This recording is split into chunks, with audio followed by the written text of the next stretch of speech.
Hey, what's up, guys? Welcome to the Holy Happy Hour. I'm your host, Josh. And first of all, don't forget to like and subscribe to help support the channel. Anytime you like, subscribe, comment, you engage with the channel, it pushes it out to other people that may also want to see it. I kind of explain it as like the social media way of evangelizing. So I am super excited to continue to tell you guys about our Patreon group. All through Lent, it is completely free. There's daily gospel reflections. We're going to be posting some fun videos with some priests coming up, taking on challenges like the Hot Ones Challenge and stuff. So if you guys want to see that, see us get tortured through the bomb and the last dab, like join the Patreon group because that's where it's all going to be. So I'm super excited because we're going to continue with our series today on the 7 vices and their opposing virtues, and specifically today talking about gluttony and temperance. But first, I want to introduce our guests. This is Adrian from Sips with Sarah. And Adrian, I kind of found you through Hello. our little Discord, but how's it going?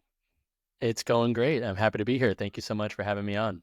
Yeah, absolutely. It's been so cool being a part of that group chat. 'Cause it's so cool to see, and I kind of actually experienced this even before the group chat was other Catholic content creators want other Catholic content creators to be successful. I've had people like Dr. Yeah. Edward Tree and Carlo Broussard and Curtis Martin on the podcast, and I've had like priests like at my own parish, like, how much is that costing you? And I'm like, I haven't paid a single dime for any of them. They just want to see other people succeed. So thank you so much for being Yeah. on. And I thought maybe you could tell us a little bit about you first for any of my listeners that hadn't heard of you. Sure. Hello, everybody. My name is Adrian, and I run the channel called Sips with Sarah, and that is where I do Catholic apologetics and reacting to whatever's going on in the world of theology. So, like most recently, there was a debate between James White and Joe Heschmeyer, and I did a Uh, response to that. So that's kind of what I do over there. I also get into some weird, random theology stuff that is just interesting to me. Um, I don't know if this is relevant or whatever, but just a tangent. yeah. I don't know if you're watching the show Severance, but it's really good and it's very interesting. Brings up a lot of interesting questions about life and morality and theology. So I actually have a video coming out soon about that, which I'm really Oh, excited nice. about. So that's what Where? happens at my channel. It's Yeah. basically chaos.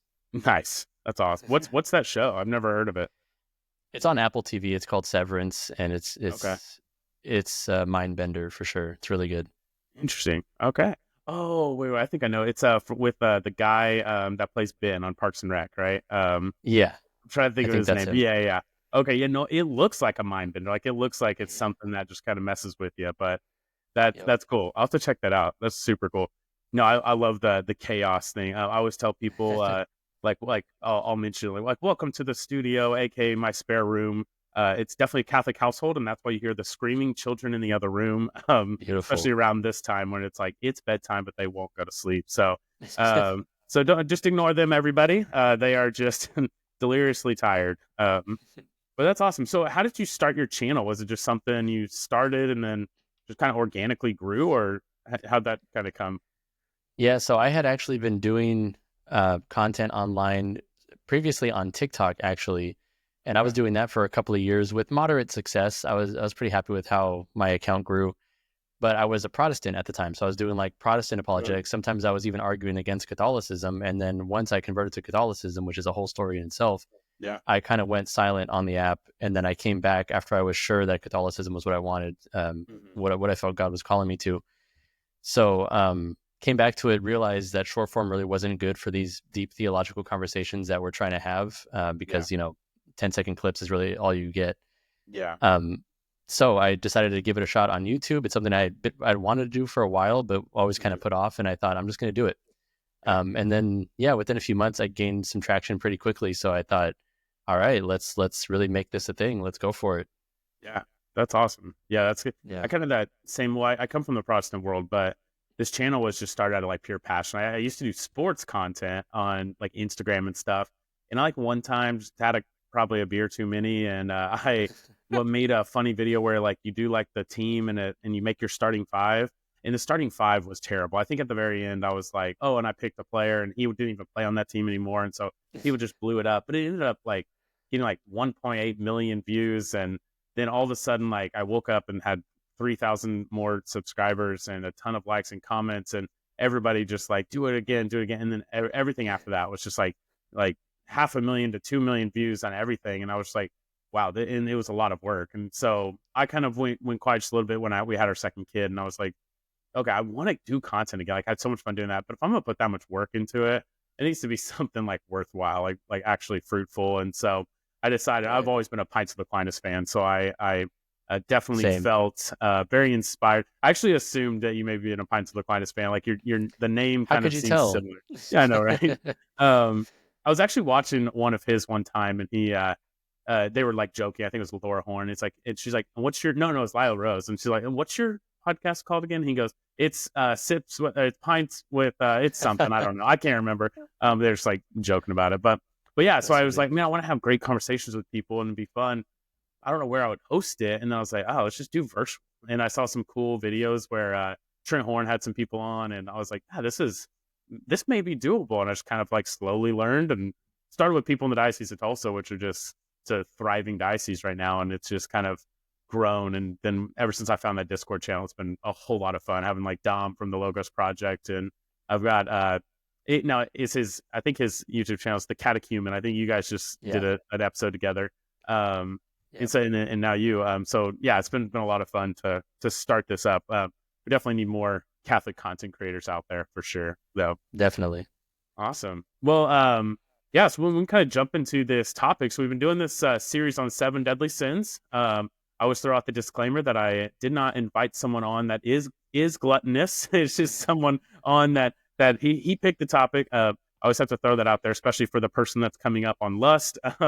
And so no, we've had this great series, and I got this series idea from a talk at Seek in 2024. And Father Josh Johnson did this amazing talk on the 7 vices and their opposing virtues. And I was like, that'd be a cool series to do, kind of dive into each one. Some of them I think are pretty standard, where it's like, all right, we're talking about pride and the opposing virtues, humility. And it's like, okay, most people know that. And there was some fun conversation with that.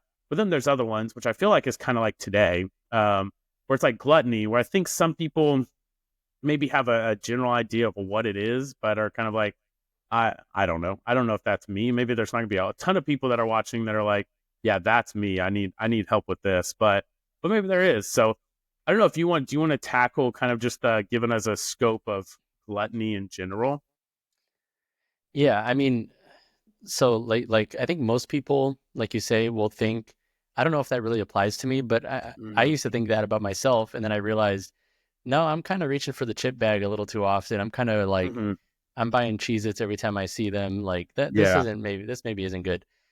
And you really don't realize how, mm, like, maybe it sounds dramatic to say, but you don't realize how gluttonous maybe you are until you Mm-hmm. try to fast. Um, Yeah.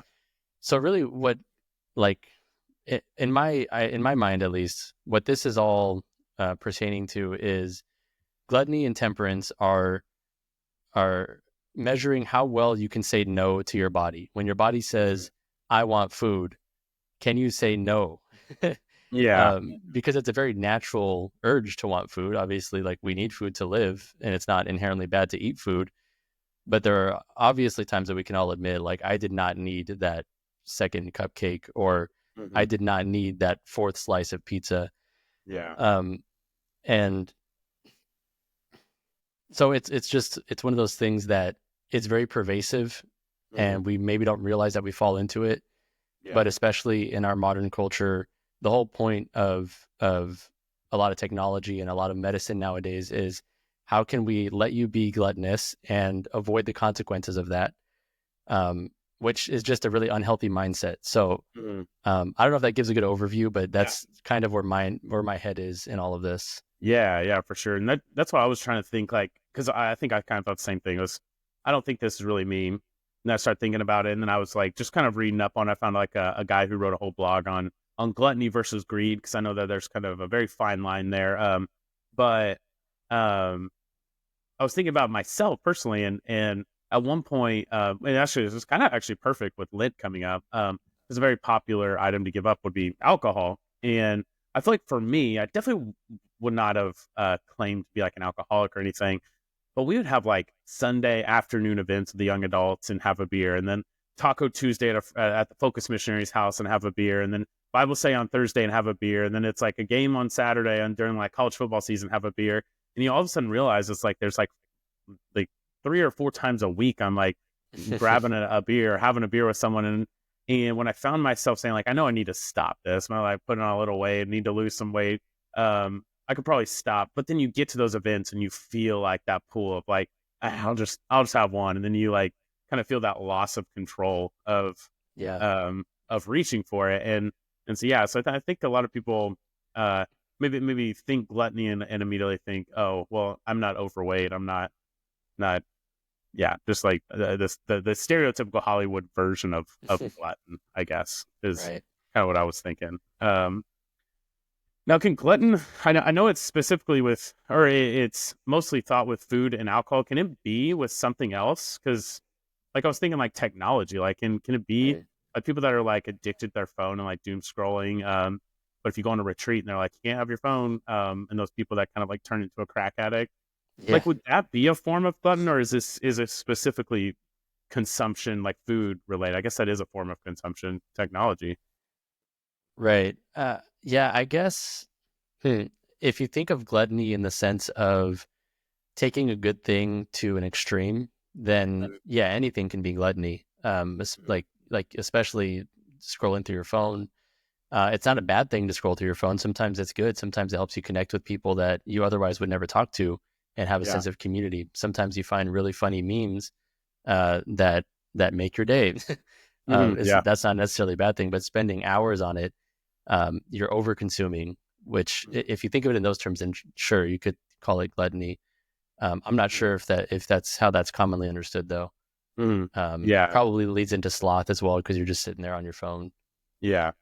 Yeah, and it kind of ties in with if anyone's been watching all these series to the very, very first one. I actually didn't even plan this. I reached out to a whole bunch of people and like, okay, I got these 4 people already set, and one of the guys was just, I can do it tonight if you want, and it was Father Castle, our vicar general, and he was doing pride and humility, and so we just happened to just like didn't even plan it, wasn't even thinking about it, just happened to start with pride and humility, the root of vice and the root of virtue, and he actually, and we kind of mentioned that, and then we started talking about how like you're going to start seeing that these things are like all intertwined. It's like you may Yep. like lean towards one, like you may be more like lean towards anger, but a lot of the times that can come out of like being slothful or come out of gluttony or come out of whatever. Like they're all just kind of intertangled together. So yeah, that's an interesting. So when thinking about this with gluttony, what are like, I guess, what am I trying to say?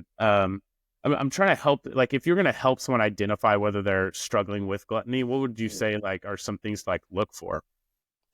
Well, one of the things that's helped me identify that I, you know, maybe I didn't have a severe problem with it, but I definitely did have a problem with over snacking and overeating and things like that. The way that I discovered that was actually doing a fasting challenge as part of Exodus 90. Mm-hmm. Um, and I'm sure many people are going to realize during Lent, especially tomorrow, Ash Wednesday, as of recording this, that once you just cut yourself off from that thing that maybe you don't feel like you have an unhealthy attachment to it, just try to cut yourself off from it. So for example, with Lent, Exodus 90, there's no snacking in between meals. That's one of the restrictions. Yeah. And I was like, okay, that shouldn't be a problem. And then nighttime comes around where it's like after dinner, I'm just sitting there not doing anything really. Mm-hmm. And then I'm like, this is normally the time when I would be, picking out a bag of chips or eating some Oreos and milk or something like that. Yeah. And then I kind of get a craving for that. Maybe we have something unhealthy in the house. And then that's just adds to the temptation to go and grab, whatever that is.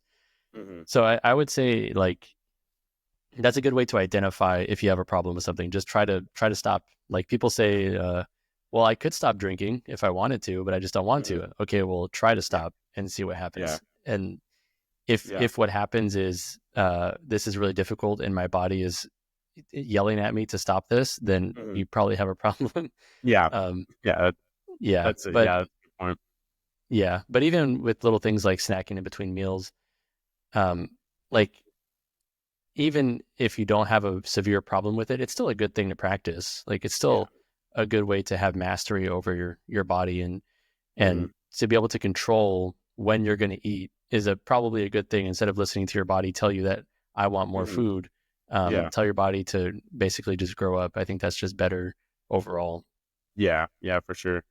I was looking up some other videos on. I like to see if like Catholic Answers has put something out, or which I know they always have, or Trent Horn or some other people like to see kind of the stuff. And so I'll literally just type into YouTube gluttony, either gluttony Catholic or gluttony, um, and I came across a video where someone actually was arguing that like this is one of the ones that should only be six deadly sins or six vices, because who cares if I'm overeating and overindulging? I don't know what you.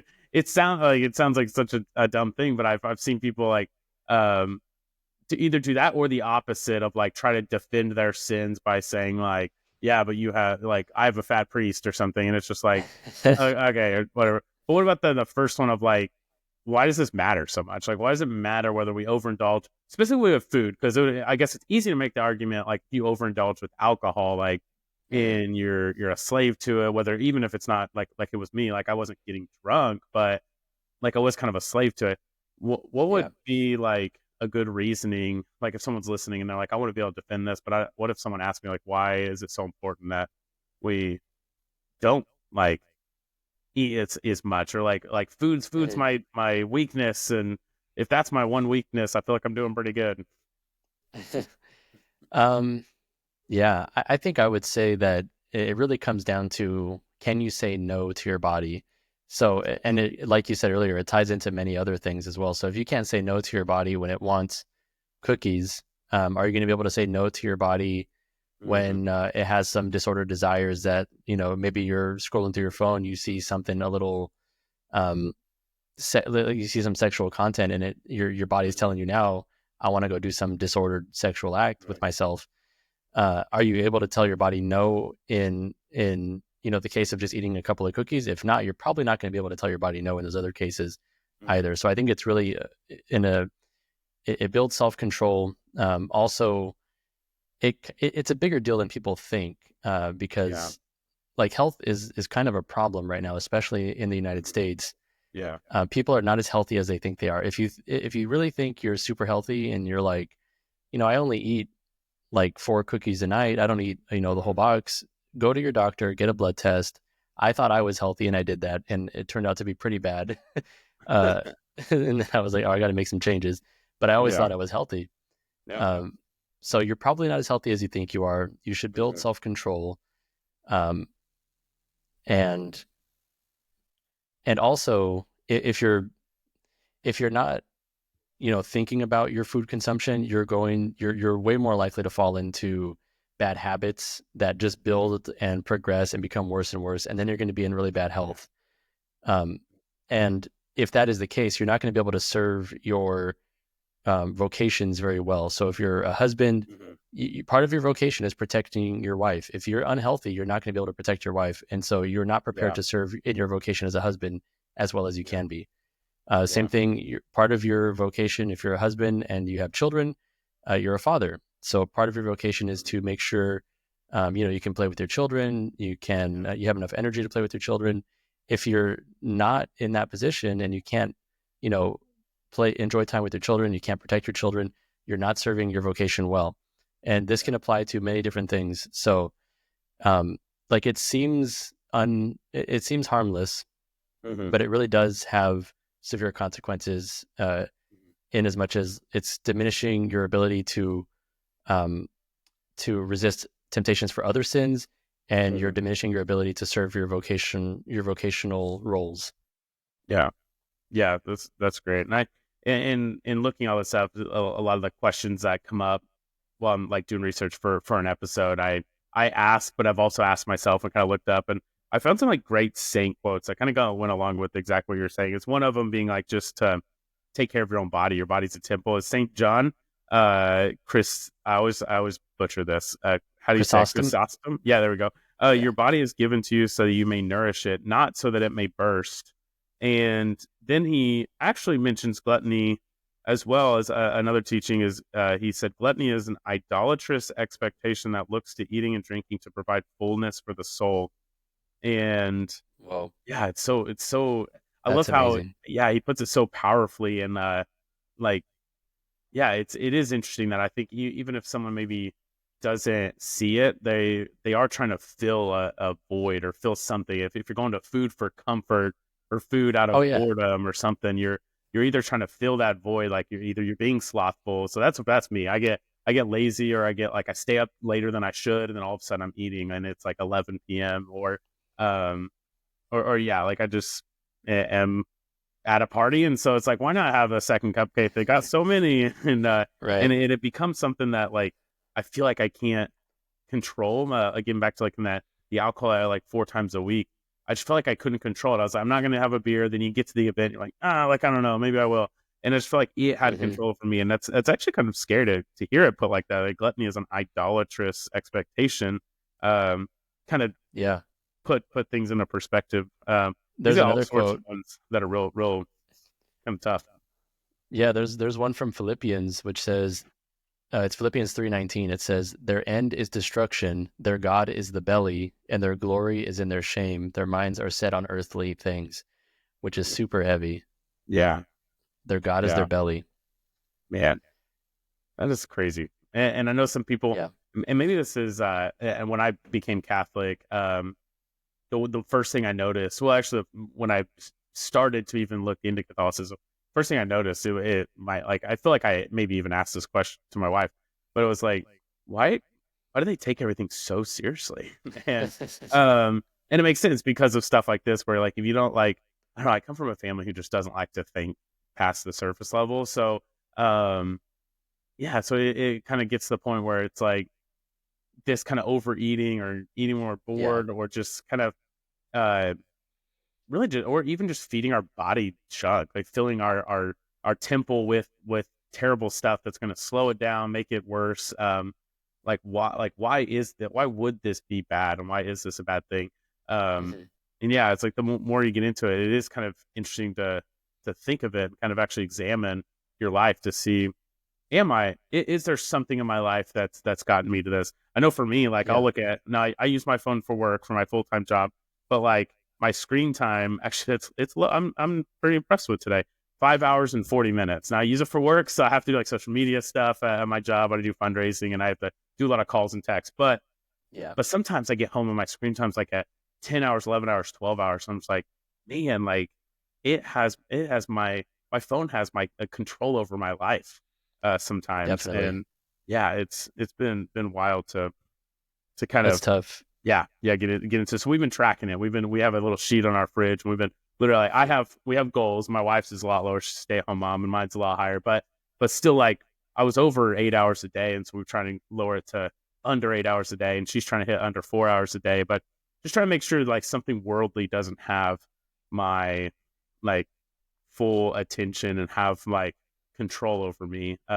Saint Philip Yeah. Neri, he's the patron saint of this podcast, the patron saint of joy. But he says, if you can give me 10 truly detached men and watch us change the world, and we'll change the world. And it's such a powerful quote, because I feel like that's what we need today. Like a parish needs 10 like people that are truly detached, and if you can get them truly detached, then hopefully they can evangelize and reach out to people to get them truly detached from worldly Right. things as well. And uh, but yeah, That's true. Yeah. And like one thing that I'm just realizing, which I probably should have realized earlier, is that um, there's another sin that this ties into, which I think mhm, we touched on briefly, which is idolatry. So yeah, yeah, if you're just giving into all of your bodily needs, you're kind of making yourself, your natural desires, your God.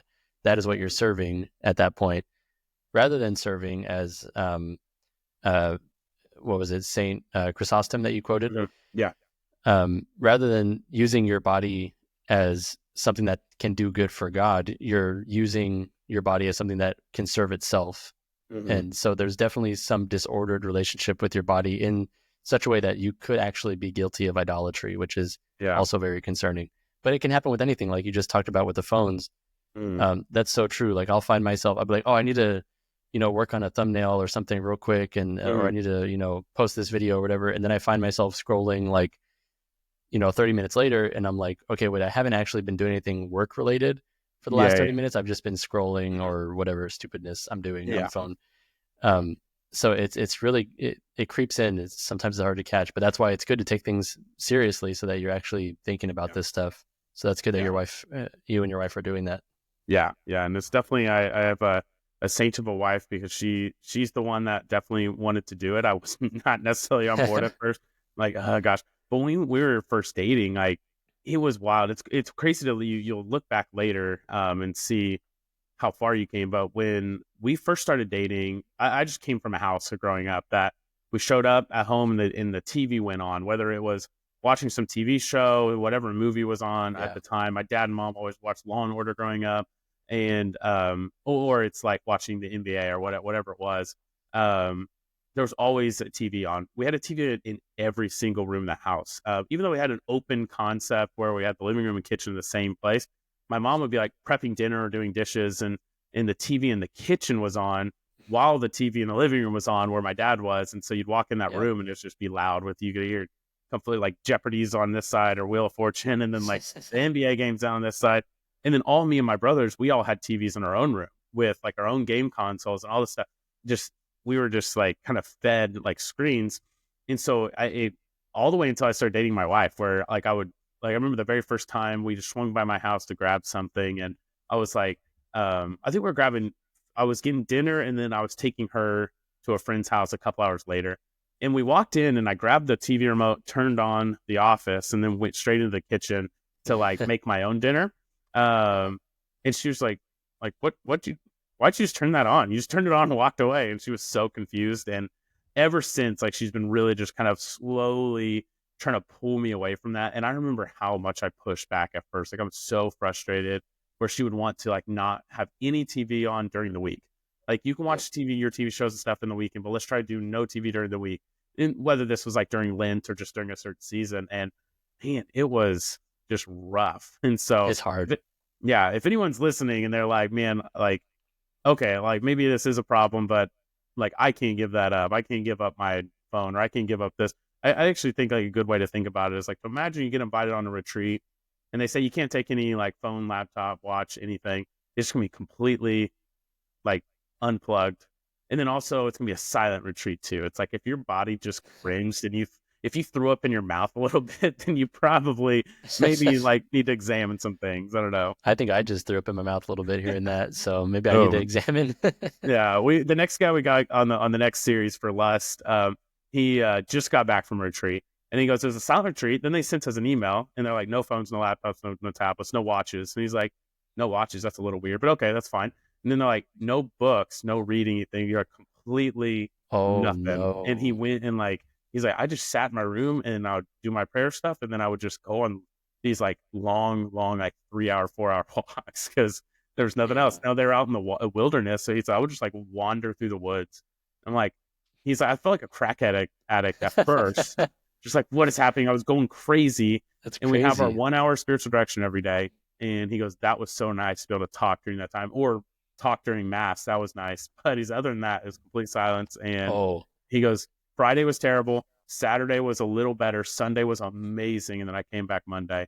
I'm like, huh, that's very wow. interesting. But you're right. Man, That is actually, yeah. if I was at a silent retreat and then I had mass, I would be singing the songs at the Yeah. top of my lungs. Like, I need to make noise.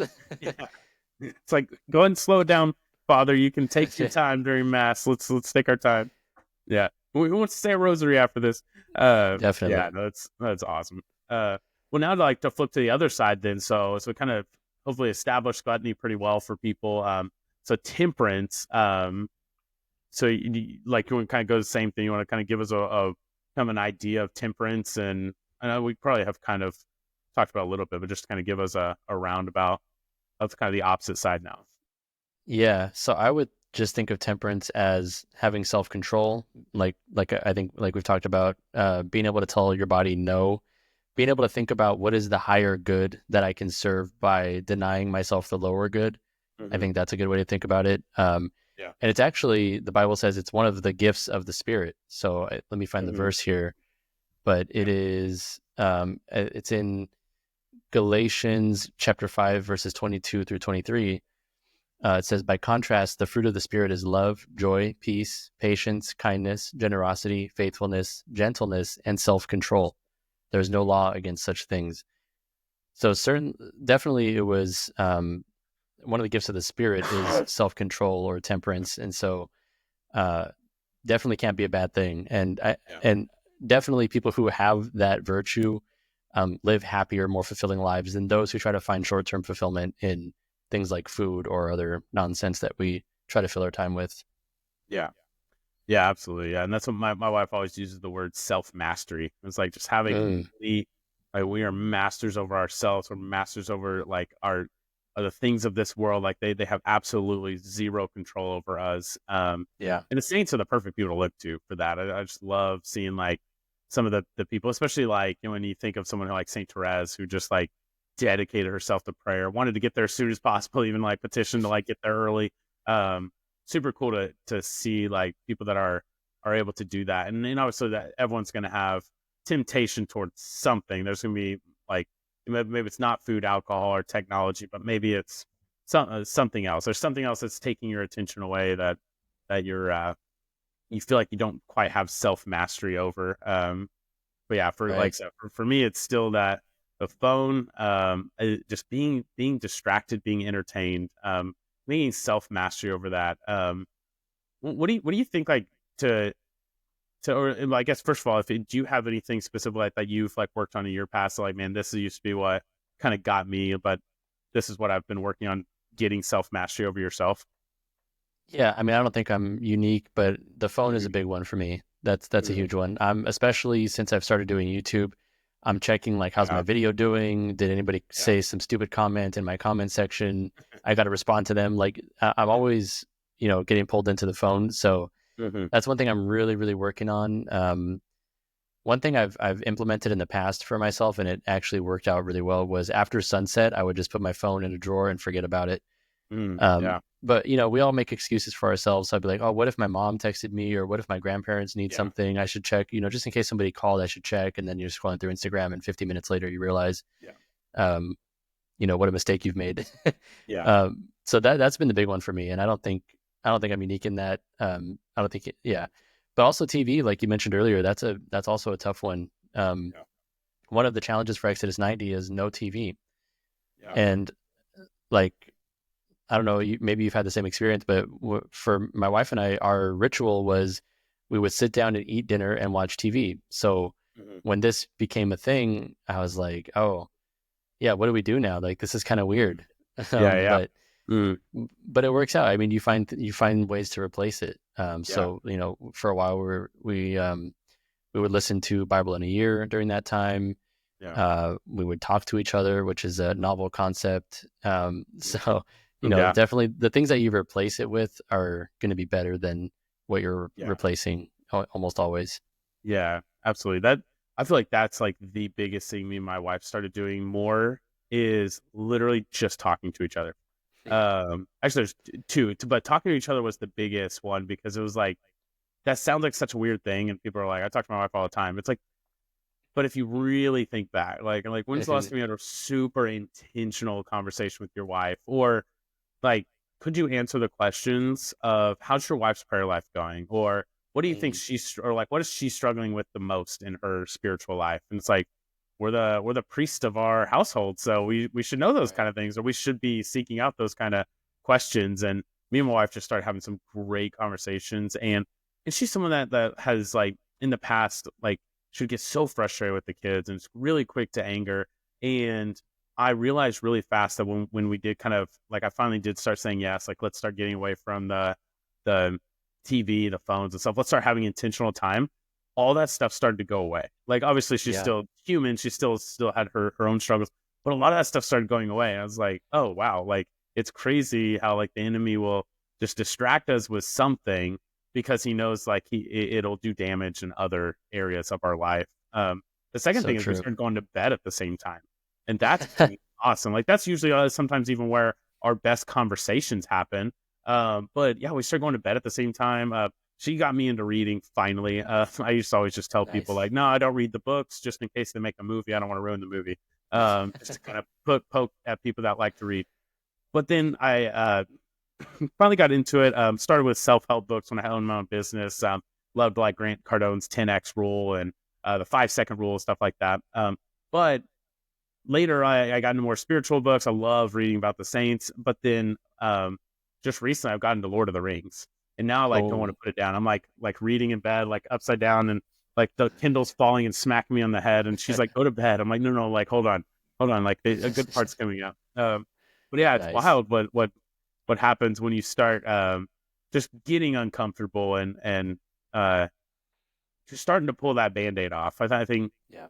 and maybe it's gonna hurt and it's gonna be uncomfortable, it's gonna be weird, but you got to identify that it's a problem first, and then like start making moves to fix it, and just know like this is gonna suck. Like I used to watch every sports game I can imagine. Thursday night football, usually college is on Friday, the small schools, and then Saturday all day college, Sunday all day NFL, Monday all day NFL, and all of a sudden I was like, okay, I can't be doing this. Yeah. I can't be watching it every single game. And so it took some time, but now I don't even know what's going on half the time with the NFL and stuff. And so it's been very freeing. I think people don't realize how much they're actually chained up and a slave to something in their life right now, because they kind of probably brush it off or just haven't taken the time to even think about it. But Mhm. if you take some time to actually do an examination of your life, see like what is controlling me right now, they can realize real quick that there's a lot of things, especially in today's world. They really want, especially technology, food, alcohol for sure. We're in a very uh, happy drinking society, and so Yeah. yeah, it's a lot of stuff. But Yeah, and that's the thing. Like, people think, "Oh, you Catholics have so many rules. Why are you so religious? Why do you restrict yourself from having fun or all of these things?" But all of the things that people are having fun with are really just ways that companies make money off of them. Like Instagram is yeah, making money off of you scrolling through Instagram all day. yeah, The food companies are making fun of you, or making fun of you. They're probably making fun of you. They're they making are. money off of yeah. Yeah, They're making money off of you being addicted to their unhealthy food products. yeah, I mean, I'm sure coffee companies are making money off of me being addicted to coffee. yeah, So I'm certainly not standing on a soapbox saying that I'm better than anybody. But mhm, yeah. So being master of yourself, as you put it earlier, is a really good way to think of it. Is mhm, saying I'm not going to dedicate my life and my body and my consumption to enriching people who don't have my best interest at heart. Instead, I'm going to mhm, say no to my lesser desires so that I can better serve God and serve my vocations. yeah, And that's one of those things that, like, I remember. Well, I mean, I still think about this. Like you think about the martyrs, mhm, Saint Ignatius of Antioch, who definitely existed. Though some have called that into question. yeah, Uh, he was eaten by lions, and we just mhm, think, like, I always think about, you read his letters and he says things like, "Whoever is close to the sword is close to God," and I'm like, wow, mhm, like what a gangster.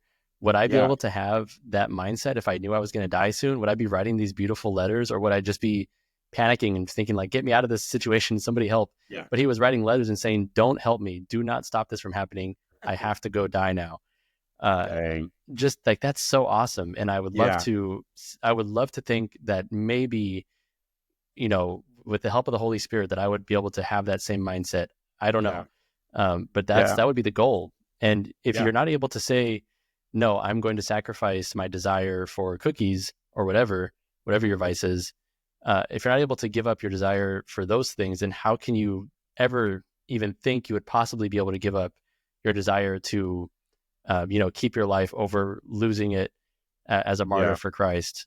yeah, So like building, in even in little ways, just building the virtue of temperance by just denying yourself, uh, mhm, can lead you to be able to serve those huge, um, in those huge situations where you might at some, like, God forbid, but there are people being martyred today for the faith, and they're yeah, facing it with beautiful bravery. yeah, And you can be that way too, but you have to build that virtue of saying no to yourself, saying no to your natural desires, even your natural desire to live. yeah, yeah, absolutely. Yeah, when I was looking up I was like, what would someone say? Like, why is it such a big deal that you're like, if food's your big thing? Like, at least it's not porn, or whatever. But yeah, someone was saying something very similar. Like, if you're not willing to give up cookies, if you're not willing to give up something, even if it's for a week. Like think about something like whatever your crutch is, it's chocolate or it's pizza, whatever it is. Like giving it up for a week. Like you're not gonna have it for a week, or even just the idea of fasting in general. Just I like it's Ash Wednesday tomorrow, so we're called to fast and pray, and for some people it's just like, oh, gosh, like one Yeah. full meal and two meals that don't equal a full meal, and it's like, and it's just like the worst thing in the world. And it's like not only like thinking about it in a way of like, can I give this up, but why wouldn't I want to? I when I was big into like the sports world, I remember asking myself. It may have been my wife. I'll give her credit. It's better to give her credit for it. But she said, "Would you skip the first quarter of the Super Bowl?" And back in the day, I was just like, "You've lost your mind." Like I used to get mad if I didn't make it home in time to catch tip off for the like Oklahoma City Thunders. Like, then you've lost your mind. Like, what are you talking about? Um, but it's such like a good, like there's so many ways that you can fast and practice this virtue of temperance and self-mastery and just kind of making sure worldly things aren't taking over. So whether it is like, you know what, I've had a beer at the Sunday, the Taco Tuesday Bible study and the game. So just for the next week, I'm just going to fast for the next week just to show God that like I'm dedicated to my relationship with him. And even if it's something small like that, like just to show yourself, I think you may even like kind of open your own eyes to a little bit, is to where your body's weak and where you maybe actually need a little bit more practice than you think. Yeah, and it, like Jesus says to take up your cross and follow him. So suffering, and even in these little ways, like to us maybe they're bad in the moment, but obviously compared to the suffering that Christ endured, they're nothing. But even in these little ways, things that we can give up for a week, like you said, we are uniting ourselves with Christ in his suffering. We're uniting ourselves with the martyrs who suffered on behalf of Christ, or who suffered for the sake of Christ. And so I just think that's really cool. Like, why wouldn't you want to do that? Yeah. Of course, it has practical benefits as well, but also it's just spiritually beneficial, and it's also just really cool. Yeah. Yeah. And you mentioned Exodus 90 too.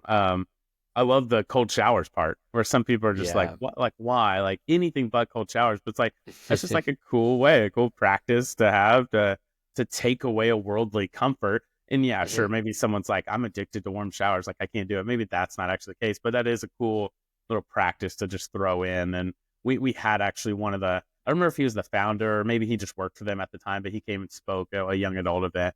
And this guy had so much energy. And he was like, pardon me, like I speak fast and I'm full of life, but I just took my cold shower and I'm like ready to go. Let's do this. And it's like, dude, what in the world? And it's just really beautiful to see someone like doing something like that. I'm not gonna lie, I'm one of those guys. Everyone's like, "Hey, Exodus 90 this year." I'm like, no. But I just like one of these years I need to do it because as much as I'm working on like the self mastery and stuff, I think Exodus 90 is such a great testament. It's such a great way to prove to yourself that none of this stuff, none of the TV doesn't, social media doesn't, certain foods don't like have a mastery over you. Like it's such a great program to just kind of encompass Lent, and I guess a little longer than Lent for most people. But that's a great. Is this your first time doing Exodus 90? Have you done it in the past? I did it last year, and I told myself I would never do it again. And then it came around this year and I was just all excited about it. And now I'm doing it and I'm like, I'm never doing this again. But I have a feeling when next year rolls around, I'll probably end up doing it again. Yeah. Do you find that it's kind of like the beginning is, I've heard this. I've heard it's like the beginning, you're like on fire and it's just starting. You're kind of excited. So the first few days, like actually kind of breeze through them. And then it starts to get rough. You're like, oh, okay, gosh, this cold shower thing's getting old. Or like, man, there is something on TV that I remembered I wanted to watch or something. And then it gets really, really hard. Do you find that to be true? Then also, do you find then the rest of it is kind of like building up those habits?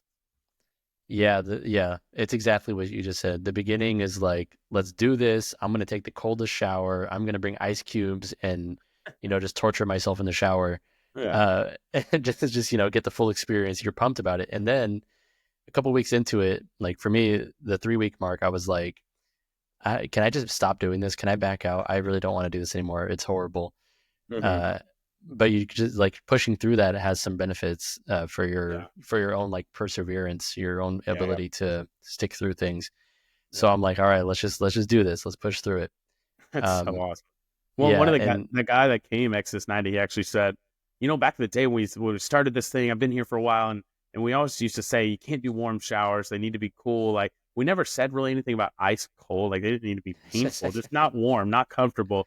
But everyone kind of took it as this ice cold showers, and we just didn't. We just didn't correct anybody. And I was like, nice. that's really really funny. Just to not Yeah. correct anybody. It's like, no, yeah, you're right. You do have to do ice baths every day. So That's so awesome. funny. Yeah, Well, and then now with Lent coming up, it's kind of like a reboot of like, okay, maybe some things have like, not been as consistent as they should have been or whatever. Maybe I've let some discipline slide a little too much.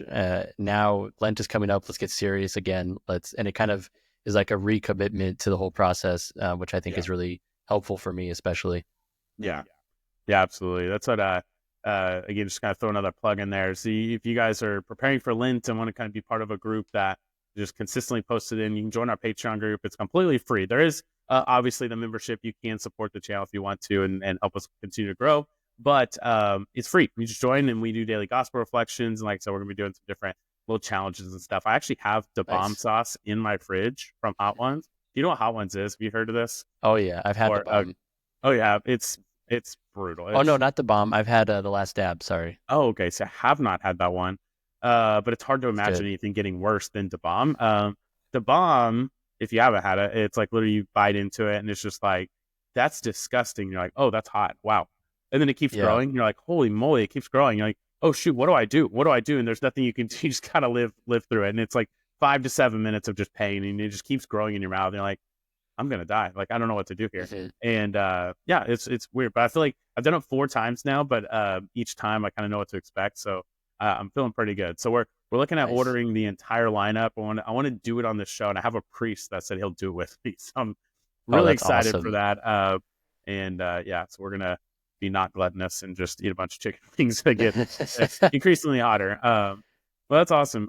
Well, to wrap up this section, I got one more little thing at the end that I like to do, but to wrap up this section, is there anything like if someone was listening, like what is some like advice you give them if they are listening? It's like, man, this is me.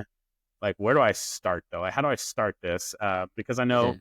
no, it is kind of simple. It is like, okay, yeah, you're right. I am addicted to my phone. It's like, what do I do? Obviously, I can put it away, but like maybe there's something. I don't know if there's anything else like practically that could help somebody. Yeah, on the food side of things, one thing that I've done is really, I mean, it sounds simple, but it's not. It's simple, but it's not easy. Hmm. Uh, just don't have unhealthy food in the house. Don't have chips in Yeah, the house. Don't yeah, buy pastries. Like, just don't buy it. Just really don't buy it. mhm, yeah, And if you have stuff in the house right now, I know the impulse is to have the excuse, well, I already have it. It's going to go bad if I don't eat it. I don't want to throw away food. Just throw it away. It's not yeah, food. It's not real. It's not nutritious. It's hmm not doing anybody any good by you eating yeah, it. So if you're somebody who wants to do this, wants to stop eating unhealthy, just catch yourself making those excuses and don't accept that from yourself. You're better than that. So just don't tolerate that. Uh, and if it was somebody you love, if you're looking at this from a third person view and somebody you cared about had some kind of a problem with food, you would want them to not do that. You would want them, you would notice the excuses that they're making for themselves and you would say, hey, yeah, don't do that. Like you're better than that. hmm So say that to yourself and just keep an eye on yourself. Don't let yourself get away with little things that you know yeah, are not healthy. If it was something on the phone side of things, I think bring somebody in who cares about you. If you're married, if you have siblings that you live with or family, like what Matt Fradd does is he just gives his children his phone and he says, here, keep this away from me until whatever time. And his kids or his wife will, he said before his wife will be like, why don't you just put it in a drawer? And he's like, cause I don't trust myself. I know I'll just go back to it and get it. yeah, So just don't give yourself that option. Just give it to somebody and say, hold this for like 4 hours and then give it back to me. But hmm no matter what I say, don't let me have it until then. I yeah, think yeah. that's a really good piece of advice. That's awesome. I love what Matt Fred does too with his channel. I think he still does this. Is I know he moved to the studio, and so he had his little break anyway. But he used to do it every January. He didn't make more content. Like, and they made enough content that they got to post through January, but he was not available, and Yeah. he just like dedicated a month to taking a break and spending time with family. And I thought that was super cool. And I actually was on a live stream of his recently where he's like, "All right, guys, I have time for one more question, and then I'm locking my phone in a box for the weekend." And I'm like, Yep. man, that's so cool. That's awesome to see. And then if you really want to see someone who's done a really good job of, it's still Matt Fradd, but like see a good job. He's done a good job of kind of detaching himself. And maybe he's always been like this. I don't know. Maybe I'm giving him too much credit, but he shows it very well. He was on John Chris podcast. So he's a famous comedian, evangelical Christian, but he's a comedian. Super, super funny. Everyone should look up his stuff. But he had Matt Fradd on, and he kept making like pop culture references, sports references, and stuff. And Matt Fradd just kept saying, like, "I don't know what you're talking about. Like, I have no idea." It was so funny, and they were just Nice. cracking up. Like he's like, Pat Mahomes. Like, I know that's a quarterback. Maybe the Chiefs. I think he played, and the only reason I know that's because Harrison Butker. Yeah, it was just so funny of him just like having no idea what you were talking about. Yeah. It was just super cool, and I think that it's fun to see because it's something to. I think personally, something to strive for. I think it's cool to see someone that's so detached. And I have a friend that if I text him right now, he will not respond, but he'll respond tomorrow at like 9 a.m. when he gets into the office.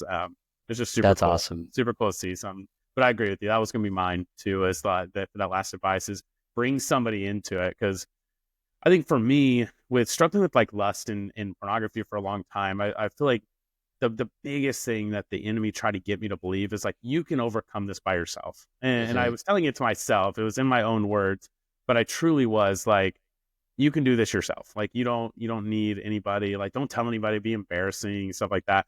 But I brought somebody in. So if you're like addicted to croissants or something, you're like, man, that's so weird to tell my friends. Like, it's such a weird thing to have a problem with. Like, don't feel weird about it. Just like, if you have those, like you said, if you have a spouse or a best friend or a brother or someone like you really, really trust, have some accountability there that you can check in with and stuff. So for obviously for something like in the lust world, it's easy because you got stuff like covenant eyes, but within the gluttony world, I mean, if they're not with you 24/7, so there's got to be some self mastery, but you can bring somebody into it that you can trust. Always, like if you go grocery shopping with your wife, just tell her, hey, like, let's really not do any snacks. Like, just don't let me buy snacks no matter what I say.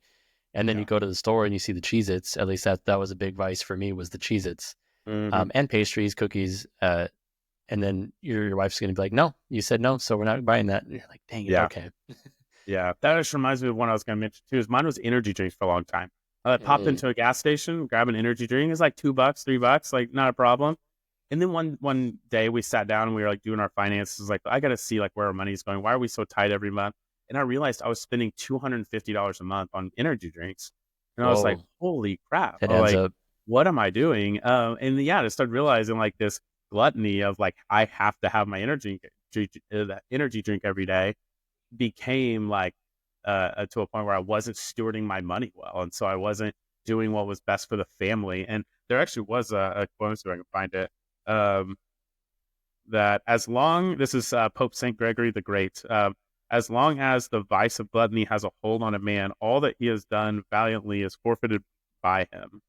And sometimes I feel like when I like kind of think back on gluttony, it's not just about that energy drink, but it's about kind of that trickle effect of like, no, you're spending so much money on this to indulge, and then it's affecting like your family's finances, making you tight, making you stressed, making you angry at your kids. And it's like this whole like slew that it just kind of hits the dominoes and they just start falling. And it's just like, man, I gotta get this under control. So but I brought my wife into it. I let her know. I was transparent. I was like, I don't want to hide this from you. I'm embarrassed, but I did this. I need accountability. So she checks the statements, and I like check the statements for stuff she struggles with, and it's been great. Like we have that accountability, and it's been great to like grow together. So that's awesome.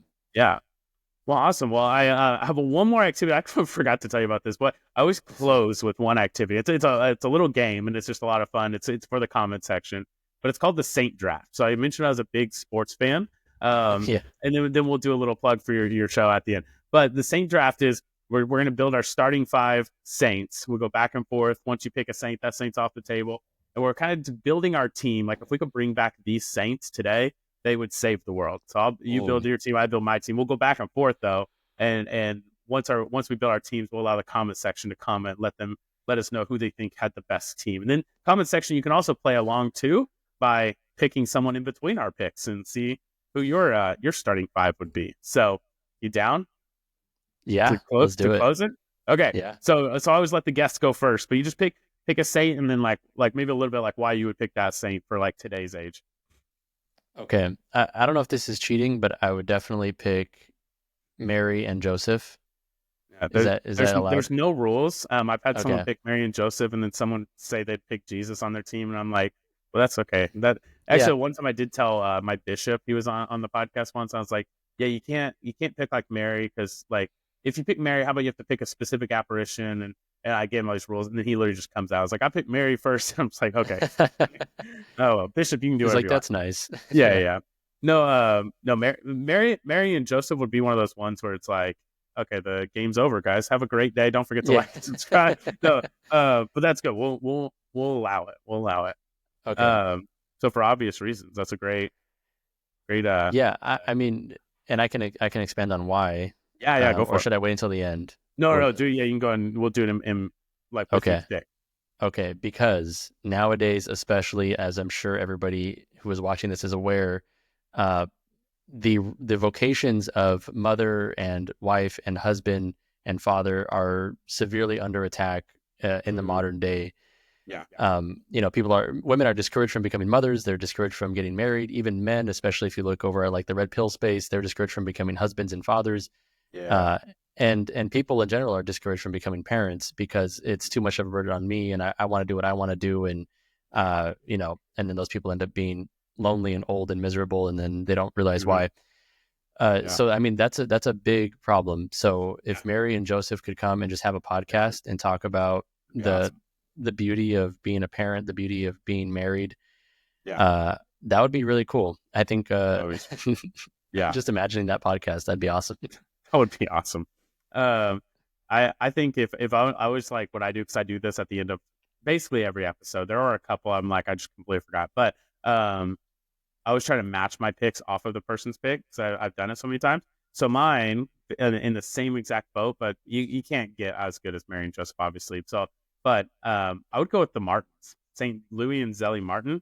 I think they would do a really, really good job of everything you just said as well. I think that'd be really good example of, especially a good example of people who listen to God in that vocation. I feel like I was actually talking to a focus missionary about this. Is we're really, really good at putting a lot of effort and energy into making sure people are considering the priesthood or religious life of their vocation. And sometimes I think that marriage vocation kind of gets put on the back burner, and at least in my experiences. But I was also married. I was engaged. Or got engaged right as I became Catholic. So I don't know. Maybe it's just something I think I'm seeing. But I know we have a really, really great vocational discernment here in the Diocese of Tulsa for the priesthood. And but I know just recently I talked to a priest who's like, I'm actually bringing in some people. They're going to start like on staff, and they're going to be really pushing the vocation of marriage. I'm like, that's really cool. Why don't more people do that? Nice. That's awesome. Yeah. So, but the Martins would be my first pick. Nice. I'm not familiar with them. Yeah, St. Louis and Zelly Martin, the parents of St. Therese.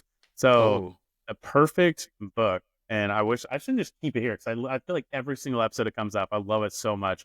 I don't even get paid for this, everybody.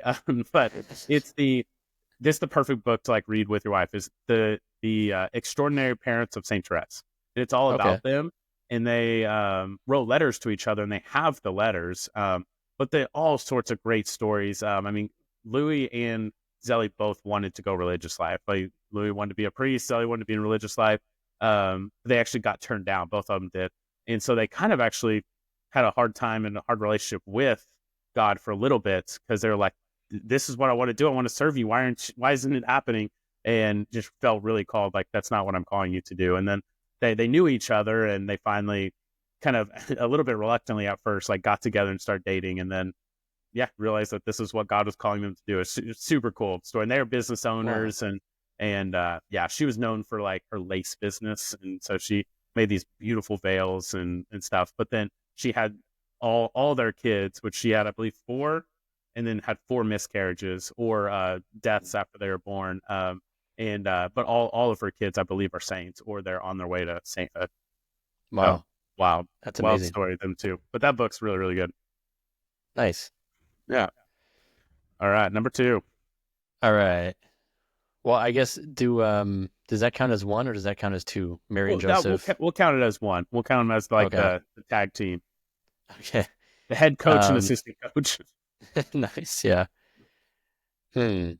I guess I mean I'm picking big names. Like I don't know Yeah, any obscure saints really, but I would yeah, probably go with um, Saint Augustine because yeah, of his previous struggle with basically lust and a bunch of other just different vices that many people are struggling with today. I think he'd yeah, be a good voice for being able to like pull people out of that and move yeah, society into a better direction. yeah. Speaking of having a podcast, he may also have a great. He may be a great Yeah. like. He'd be a great staff member over at Catholic Answers. Oh yeah. A great apologist for them. He's awesome. Um. All right, so if we're gonna have someone like that, I think I would need someone like a Saint Paul. I think just Mm, his ability to communicate with people and so I think would be great. I think maybe he could clarify some stuff for some people nowadays, and it'd be cool to bring him back because if these people are gone, we're gonna bring him back. Like Paul shows up, and I feel like all the Protestants show up, like, oh Paul, like you got to see, and then Paul be like, hey, that's true. like let's talk. Like Yeah. that may be big time. So Yep. that's my second round three. All right. I would have to go with Blessed Carlo Acutis because he could help produce the podcast for St. Augustine. There we go. Run the website He could and create do the it all. website. Oh, Yeah, yeah. all that good We're stuff. actually just building a podcast team actually at this point. Yeah, Who's right. going to have the most followers? Just kidding. That's awesome. Yeah, his story is so cool, and he's not blessed for very much longer. But Yep. he, I heard some like crazy story. I think it was at Seek where someone had said like saints were appearing to his mom in dreams, and then um, I think it was him himself. I think appeared to her, and it's like mom, like I'm in heaven. I'm with the saints, and they said that there's going to be a whole generation of saints follow me.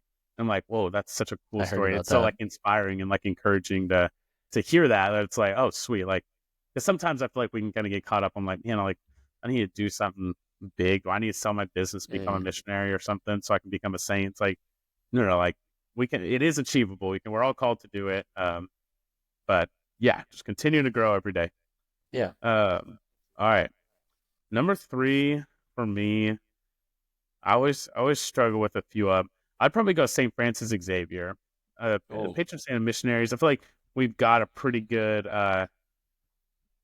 missionary. I love Focus. Do you have much experience with Focus? Have you interacted with them much? no, I've definitely heard of them, but I haven't interacted with them much. Oh, okay, cool. Where are you from again? I forget. Like which state or where area? I'm in Southern California. Oh, okay, cool. So I forget like exactly all. I think they're in most states here. But yeah, they're They put on a big conference, right? yeah, that's that conference that I actually got this series from with Father Josh Johnson's talk was it's called Seek. Which they had 23,000 people at this past year in like four locations, two or three locations, Right.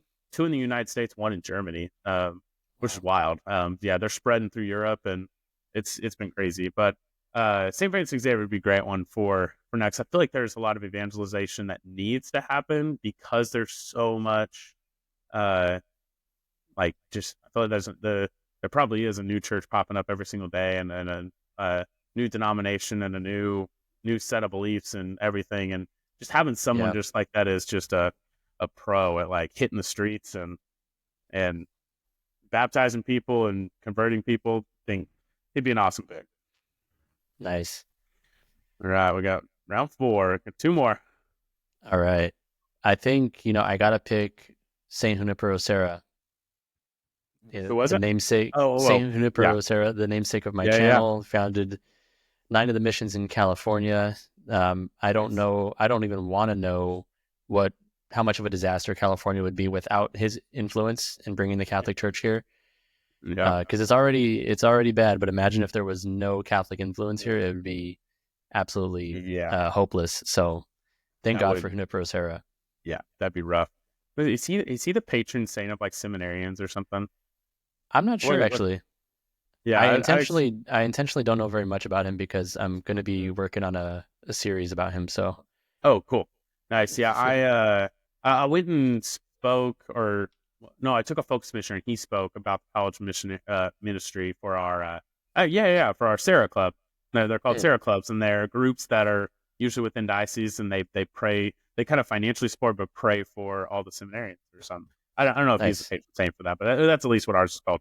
All right, so if I was going to pick some similar, like someone who came through our area, and she was great at fundraising. She did a lot of the stuff in Tulsa for the, at the time I believe it was for the Native American school, but that school is now kind of transformed and it is now the Holy Family Classical Catholic School, but it's St. Catherine Drexel. So she did a lot of great stuff through here, and then I'm also a fundraiser myself, so it's she's always a great one, patron saint of philanthropists and fundraisers. Nice. Great one. All right, last pick. Round it Man, off. I'm having a hard time deciding. Yeah. That's why if anyone ever has a pause, it's not because they can't think of any more saints. It's because there's one more spot and there's like 10 people that can fill it. Yeah, man, there is one actually who I want to pick her, but I can't remember her name. But she was the one who, I'll find her name right now. Uh, she had, so she was pregnant. She had a cancer diagnosis. Um, and Mm, then the doctors wanted to operate, but they said, you have to yeah. abort the baby. And she said, no, I will wait until I deliver this baby, and then you can operate on me or do whatever you need to do. She ended up dying because of that decision, but she felt no Yeah. regret for doing so. And I just think, Yeah. oh, I'm gonna tear up. And I just think that's beautiful. That's like, yeah, I feel we like I talked just, about giving up your desires for serving a higher purpose, like being able to serve your yeah. vocations, being able to serve God better, but to give up your life so that your child can Mhm.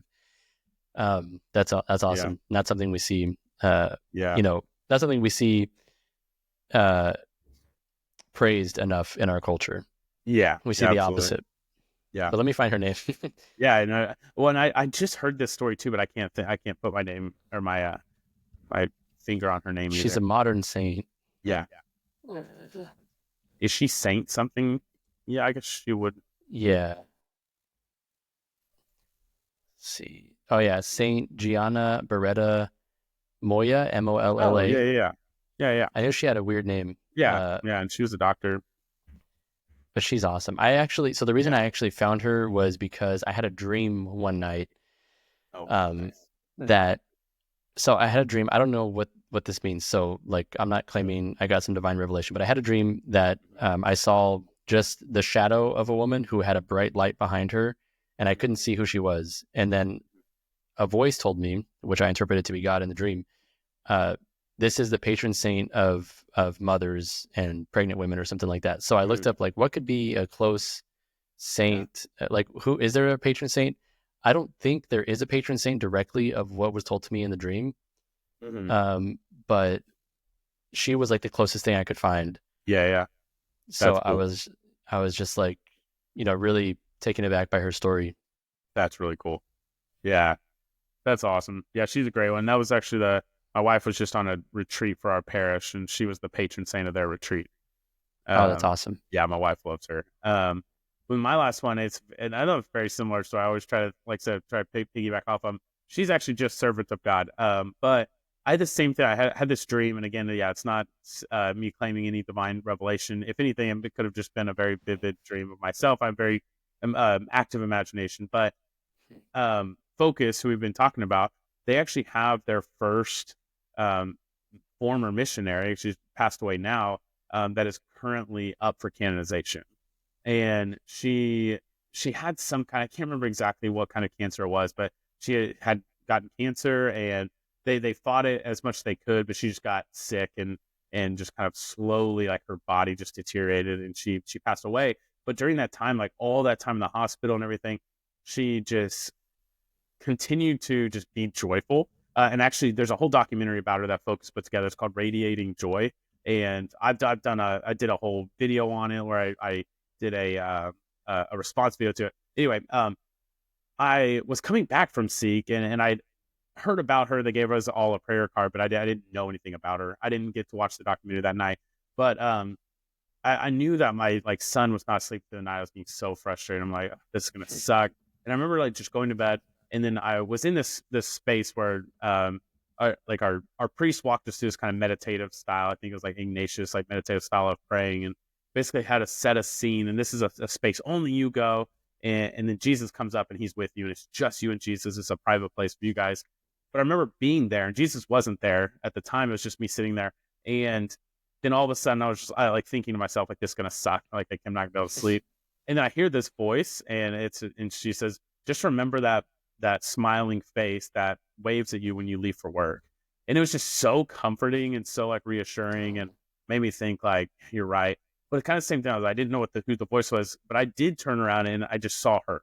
Like, it was just Michelle Dupont, and it was crazy. And then even weirder was going to see the documentary later. They showed it in theaters nationwide, and going to see it in theaters, it was really, really cool to hear her voice, because it was like, man, I don't necessarily it's not like I'm hearing your voice now and I'm like, wow, yeah, that was you in my dream. But it was a very vivid dream, and it was either God just comforting me and I was just, my imagination just imagined Michelle. But yeah, it really, really crazy. So, but that would be my final pick, Servant of God. She's just such a joyful person, and in today's world where it's, man, everyone's so hateful with politics and social media bullying and stuff like that. It's just, that just someone just to spread joy would be amazing. No, definitely. Maybe we're being too shy by saying, maybe this wasn't some divine revelation or something like that. Mm-hmm. Maybe it was. All right. Maybe that saint appeared in your dream to give you comfort at that moment, and maybe, it was during the time I had the dream was I think it was either right before or right after my confirmation. Maybe it was God trying to lead me to discover another saint that lived an exemplary life so that I could be inspired. Maybe it was. Absolutely. And I know I definitely thought enough to, I sent it in because they've got the email, case for Dupont at bismarckdiocese.org or whatever it is. And I sent it in the email. I was like, I don't think this will help the cause necessarily, but I hope this brings comfort to the family. But I just had this experience, and I laid that all out, and they responded back this beautiful message, and it was just super cool. And I'm actually blessed to actually get to interview soon in the next month or so the priest that is kind of heading up that case for canonization. I'm doing a lot of the research, the interviews and stuff like that. And he was in that documentary too, which I'll have to find that link as well and put it in the description, because it wasn't available. But then they finally, I think, worked out a deal with EWTN or something that it's a free documentary now that everyone can go see. So I'll have to find that link. So it was really, really cool. Nice. I'll have to check it out. Awesome. Well, Adrian, thanks for being on. Do you want to kind of tell anyone where all they can find your show? I'm on YouTube. Sips with Sarah. You just search it up, or you click the link if you're going to put a link. Yeah, I'll put in the link. I'll put in the description. That's pretty straightforward. I'm on X. I'm on Instagram under the same name. But yeah, definitely mostly active on YouTube. So go check it out. If you end up liking it, then go ahead and subscribe. And and I'll definitely direct my audience to this video as well and into your channel, because I think you're doing a lot of good stuff over here. Awesome. Yeah, thank you so much. And we'll definitely stay in touch. And know there some people in that Discord channel want to do some group stuff together, so we'll have to rope you into some of that stuff, and definitely have you back on the show sometime. So keep you updated with what the series is that we got coming up. So everyone else, in the meantime, don't forget to like and subscribe, and we look forward to seeing you guys on the next one. We will be wrapping up this series. We got 2 more. We got Lust, and we got Anger still, which Anger will be a great one. And Lust will be a great one. But there are 2 of them that I think are going to be very, very relatable to everybody. So you guys check it out. You guys hit the alert bell to be alerted when all these videos go live. Other than that, you guys have a blessed week and a blessed Lent, because this will be the first Thursday of Lent. So we're praying for you guys, and continue to pray for the channel. And God bless.